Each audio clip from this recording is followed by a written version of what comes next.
கோவை மாநகராட்சி மாமன்றத்தின் சாதாரண கூட்டம் அக்டோபர் 14 அன்று மாநகராட்சி பிரதான அலுவலக வளாகத்தில் நடைபெற்றது.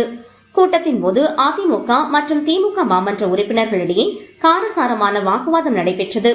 அண்மையில் கோவை அவிநாசி சாலையில் புதிதாக திறக்கப்பட்டு ஜேடி நாயுடு மேம்பாலத்திற்காக முதலமைச்சர் மு.க. ஸ்டாலினுக்கு நன்றி தெரிவிக்கும் சிறப்பு தீர்மானம் முன்வைக்கப்பட்டது. அப்போது அதிமுக மாமன்ற உறுப்பினர் பிரபாகரன் இந்த திட்டத்தை முன்வைத்தது முன்னாள் அமைச்சர் எடப்பாடி பழனிசாமி மற்றும் முன்னாள் அமைச்சர் SP வேலுமணி. எனவே அவர்களுக்கும் நன்றி தெரிவிக்க வேண்டும் என்று வலியுறுத்தினார்.